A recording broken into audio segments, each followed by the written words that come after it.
میری معافی ہو جائے، میری معافی ہو جائے، میں ہر کام کرنے کو تیار ہوں۔ بوریا بستر اٹھایا، جو تبلیغ والے کہتے ہیں گھر چھوڑو، لیاری چھوڑو، بستر اٹھاؤ اور چلے کے لیے نکلو، 4 مہینے کے لیے نکلو کہ اپنی توبہ کو پکا کرو، ورنہ ماحول کی گندگی پھر آدمی کو گرا دیتی ہے، پھر گرا دیتی ہے، پھر گرا دیتی ہے۔ وہ نکلا، راستے میں موت آئی، جب موت نے جھٹکا دیا تو اس نے چھلانگ لگائی اس نیک لوگوں کی بس کی طرف، وہ ایسے گرا، اس کے ہاتھ اس کے آگے اور پورا جسم ایسے آگے پھیلا ہوا۔ اللہ تعالیٰ نے لیاری والوں کو قصہ سنانا تھا تو دونوں فرشتے بھیج دیے، جنت کا بھی آ گیا، جہنم کا بھی آ گیا۔ جہنم والے کہنے لگے مجرم ہے، ہتھ کڑی لگاؤ۔ جنت والے کہنے لگے مہمان ہے، سہرے پہناؤ۔ جہنم والے کہنے لگے توبہ ادھوری ہے، ابھی توبہ پکی نہیں ہے، ابھی نیک لوگوں کے شہر کو پہنچا ہی نہیں ہے کہ موت آ گئی۔ اور جنت کے کہنے لگے نہیں نہیں نہیں، توبہ ارادے سے ہو جاتی ہے، ارادہ کر لیا توبہ ہو گئی، ہمارا مہمان ہے۔ اللہ نے تیسرا فرشتہ بھیجا، جاؤ فیصلہ کرو۔ کیا فیصلہ کرو؟ وہ یہاں مرا پڑا ہے، یہ اس کی بستی ہے، یہ نیک لوگوں کی بستی ہے، وہ یہاں مرا پڑا تھا۔ اللہ تعالیٰ نے کہا فیصلہ کیا کرتا ہوں کہ یہ فاصلہ ناپو، اگر گھر کے قریب ہے تو دوزخ والے لے جاؤ، اگر نیک لوگوں کی بستی کے قریب ہے تو جنت والے لے جاؤ، یہ میرا فیصلہ ہے۔ ہائے ہائے واہ میرا رب، میں تیرے قربان۔ ہوا کیا تھا؟ وہ گھر کے قریب تھا اور نیک لوگوں کی بستی سے دور تھا۔ جب ناپنے لگے تو اللہ تعالیٰ نے ادھر والی زمین سے کہا جو نیک لوگوں کی بستی کی طرف سے تھی، اللہ تعالیٰ نے اس زمین سے کہا سکڑ جا، اور جو گھر والی زمین تھی اس کو کہا پھیل جا۔ ادھر کی زمین کو پھیلا دیا اور ادھر کی زمین کو سکیڑ دیا۔ جب ناپا گیا تو وہ نیک لوگوں کی بستی کے قریب ہوا۔ اللہ نے کہا لے جاؤ جنت میں، ہم نے معاف کر دیا۔ اور یہ تو بنو اسرائیل کا آدمی ہے، ہم تو محمد مصطفیٰ صلی اللہ علیہ وسلم کے امتی ہیں۔ ایک بنو اسرائیل کا آدمی، اس کا نام تھا کفل، اور روزانہ رات کو نئی لڑکی اس کے پہلو میں آتی، شراب کا دور چلتا اور زنا کا سے منہ کالا کرتا۔ ایک رات ایک لڑکی کو 60 دینار دے کر لایا۔ 60 دینار کوئی 10 لاکھ روپیہ بنتا ہے۔ کیا مال تھا کہ ایک رات کا 10 لاکھ دے کر آیا۔ جب کمرے میں داخل ہوا تو وہ لڑکی رو رہی تھی، تو کفل نے پوچھا کیوں رو رہی ہو؟ میں نے زبردستی تو نہیں کیا۔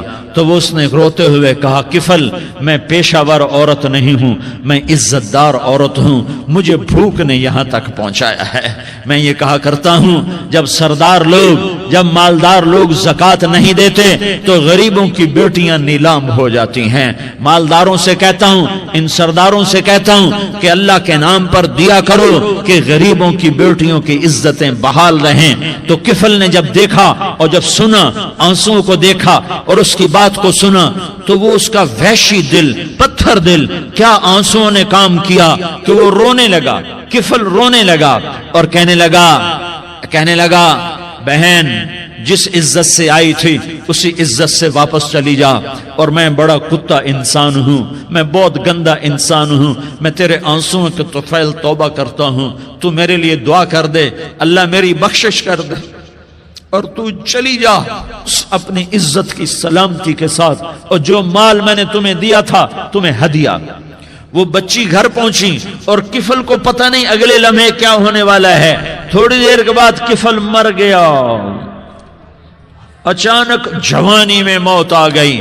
کفل کو نہیں پتا تھا کہ میری زندگی کی چند گھڑیاں باقی ہیں، ساری زندگی زنا شراب میں گزری، آخری چند لمحے میں توبہ کی۔ اب میرے اللہ نے کیا کیا؟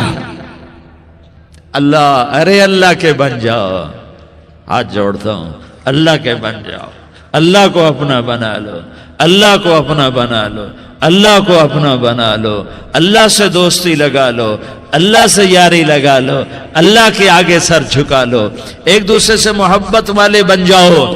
ہاں یہ وہ شخص تھا، کل اس کی میت کو دیکھ کر کوئی اس کو کندھا دینے نہ آتا، اس کے اپنے بھی اس کو غسل نہ دیتے، اس کے اپنے اس کو کفن نہ دیتے، یہ ایسا ظالم بدماش نافرمان تھا۔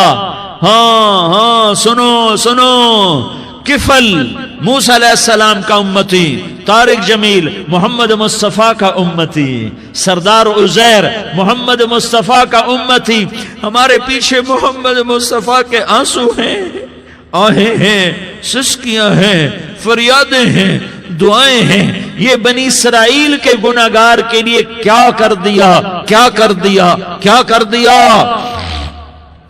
اگر یہ صبح پایا جاتا مردہ تو اس کا کوئی کندھا دینے والا نہ ہوتا، نہلانے والا نہ ہوتا، اسے پتھروں میں دبا دیتے۔ صبح ہوئی تو لوگوں نے دیکھا کفل کے دروازے پر بہت بڑا جیسے بینر لگا دیا جاتا ہے، پورا بینر لگا ہوا تھا، کفل کے دروازے پر لکھا ہوا تھا ان اللہ قد غفر للکفل، لوگوں اللہ نے کفل کو معاف کر دیا۔ کیا مطلب تھا معاف کر دیا؟ کہ جاؤ جنازہ پڑھو، جاؤ دفن کرو، جاؤ غسل دو۔